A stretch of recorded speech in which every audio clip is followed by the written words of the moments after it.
3 दिनों से एक बूंद पानी न पीने वाले आदमी ने जैसे ही एक नारियल देखा तुरंत उसे उठाया और बार बार फेंका। दर्जनों कोशिशों के बाद भी जब कोई असर नहीं हुआ तो वो नारियल को लेकर दीवार पर प्रहार करने लगा। आखिरकार उसने नुकीले पत्थर की मदद से उसे चीरने की कोशिश की। उसने पास पड़ा एक और पत्थर उठाया और पूरी ताकत से नारियल पर मारना शुरू कर दिया, यहाँ तक कि पत्थर टूट गया, लेकिन नारियल अब भी वैसे का वैसा था। तभी उसकी नजर एक तरह के पत्थर पर पड़ी। उसे देखते ही उसके दिमाग में एक आइडिया आया। पहले उसने नुकीली साइड से नारियल की बाहरी परत को काटा। जब उसे कुछ सफलता दिखी तो उसने पत्थर छोड़कर अपने हाथों से छिलका फाड़ा और यह काम आसानी से हो गया। यह एक आम सा नारियल उसके लिए अंधेरे में रोशनी की तरह था। उसने उसे जमीन पर मारा, लेकिन अंदर की कठोरता को फिर से कम आंक गया। नारियल का रस जमीन पर फैल गया और उसे बहुत दुख हुआ, पर पहले की गलती से उसने सबक सीखा। फिर 2 पत्थरों के बीच टकराव से उसने नारियल में एक छेद किया और गला सूख चुके उस आदमी ने आखिरकार नारियल का थोड़ा सा रस पिया। इतनी सी मात्रा ही उसके लिए इस सुनसान द्वीप पर जीने की उम्मीद बन गई। रस पीने के बाद वह सोच में पड़ गया। कुछ ताकत लौटते ही उसने पेड़ों के तनों से रेत पर एक बड़ा SOS बनाया ताकि कोई जहाज या हवाई जहाज उसे देख सके। लेकिन खाने के बिना वह जिंदा कैसे रह सकता था, तो उसने सोचा कि कुछ समुद्री जीव पकड़ कर देखे। न सिर्फ वह कुछ पकड़ नहीं पाया, बल्कि पहाड़ी के पीछे उसे एक गुफा मिली। गुफा से अजीब सी ठंडी हवा निकल रही थी, लेकिन उसकी जिज्ञासा उसे अंदर खींच रही थी। गहरी गुफा देखकर डर तो लगा, पर उसने हिम्मत कर एक आवाज लगाई। गूंज सुनकर उसने समझा कि यह द्वीप जितना शांत दिखता है उतना नहीं है। उसके नंगे पैर पत्थरों से लहूलुहान हो चुके थे। उसने एक कपड़े की पट्टी काटी और अपने पैरों पर लपेटकर एक अस्थाई जूता बना लिया। भले ही बेहद साधारण था, पर नंगे पैरों से बेहतर था। फिर यह जानने के लिए कि कहीं कोई खतरा तो नहीं, वह द्वीप के सबसे ऊंचे हिस्से पर चढ़ गया। वहां से उसने देखा कि समुद्र के किनारे कोई पड़ा हुआ है। पहले तो उसे लगा कि यह उसकी आंखों का धोखा है, लेकिन पास जाकर उसने देखा कि सच में कोई व्यक्ति वहां पड़ा था। डरते हुए उसने उसे पलटा और चेहरा देखकर वह दहल गया। उसने उस शव को किनारे पर खींचा और सौभाग्य से उसके पैरों में जूते थे। उसने तुरंत एक जूता उतारकर अपने पैर से मिलाया। थोड़े छोटे थे, लेकिन उसके कपड़े के जूते से बेहतर थे। फिर उसने तेज नुकीले लकड़ी के डंडे से मछली पकड़ने की कोशिश की, लेकिन उसकी तकनीक बेहद खराब थी। पूरा दिन बीत गया, कुछ नहीं मिला। लेकिन जैसे ही वह लौटने को हुआ, उसने समुद्र में एक रोशनी की झलक देखी। उसने तुरंत हाथ हिलाने शुरू किए, लेकिन जल्दी ही समझ आया कि ऐसा करने से कुछ नहीं होगा। फिर उसे शव से मिली टॉर्च याद आई। उसने समुद्र की ओर मोर्स कोड में SOS भेजा, लेकिन उसकी सारी मेहनत बेकार गई। जहाज ने उसकी रोशनी नहीं देखी। वह निराश हो गया, लेकिन फिर उसने जान की बाजी लगाते हुए एक छोटी नाव में सवार होकर समुद्र में आगे बढ़ना शुरू किया। हर कदम पर वह उम्मीद से भरा था, लेकिन तभी एक विशाल लहर आई जिसने नाव को पलट दिया। उसको समुद्र ने नुकीले पत्थरों पर पटक दिया। दर्द ऐसा था कि वो चीख पड़ा।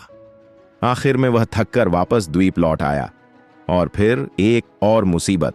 मौसम पलट गया और जोरों की बारिश शुरू हो गई। अब उसे समझ आया कि अगर उसे बुखार या सर्दी हो गई तो यह जानलेवा हो सकता है। उसे गुफा याद आई। वह कांपते हुए वहां पहुंचा और डरते डरते अंदर घुस गया। धीरे धीरे आगे बढ़ा और फिर उसे एक छोटा पानी का तालाब मिला, लेकिन पीने से पहले ही थककर वह बेहोश हो गया। जैसे ही वह उठा, उसे कुछ डब्बे मिले। उसने पहला डब्बा खोला तो उसमें एक जापानी सेलिब्रिटी की वीडियो टेप थी। निराश होकर उसने उसे फेंक दिया। दूसरा डब्बा खोला, उसमें एक वॉलीबॉल था जिस पर किसी बड़े खिलाड़ी का साइन था, लेकिन फिर भी उसने उसे भी फेंक दिया। तीसरे में स्केटिंग शूज थे। उनके ब्लेड देखकर उसके दिमाग में कई आइडिया आए। उसने उन्हें संभाल कर रख दिया। चौथे में एक महिला की पार्टी ड्रेस थी। पहले उसे फेंकने ही वाला था, लेकिन फिर उसे उसके लेस से मछली पकड़ने का उपकरण बनाने का आइडिया आया और उसे जल्दी ही सफलता भी मिली। मछली पकड़कर वह बहुत खुश हुआ और तुरंत खाने लगा, लेकिन कच्ची मछली की बदबू से उसका जी मिचलाने लगा। तभी उसे समझ आया कि आग कितनी जरूरी है। उसने लकड़ी रगड़कर आग जलाने की कोशिश की, लेकिन कई घंटे बाद भी सिर्फ हाथ में छाले मिले। फिर उसने नया तरीका अपनाया। मोटी लकड़ी में एक गड्ढा बनाया और दूसरी लकड़ी को उस पर रगड़ने लगा। तेज धूप में मेहनत करते हुए उसका धैर्य भी जवाब देने लगा। उसने लकड़ी और आसपास की चीजें फेंक दी, यहां तक कि वॉलीबॉल भी पेड़ों में फेंक दिया और गुस्से से चिल्लाया। पर हालात का मारा हुआ बेचारा हाथ धोते हुए आराम करने बैठ गया। थोड़ी देर बाद जब उसने उस वॉलीबॉल को देखा तो उस पर खून के निशान थे। उसने उस पर एक स्माइली बना दी और उसे एक साथी मान लिया। फिर वह हिम्मत से काम लेने लगा और धीरे धीरे आग जलाने में सफल हुआ। आग जलाकर उसने खाना पकाया और एक लंबे समय बाद स्वाद का आनंद लिया। लेकिन समय बीतने के साथ वह इस जीवन से भी ऊबने लगा। उसका मन टूटने लगा, जैसे वह अकेलेपन से मर जाएगा। एक दिन समुद्र से एक प्लास्टिक की शील्ड बहकर आई और उसे एक नया साहसी विचार आया।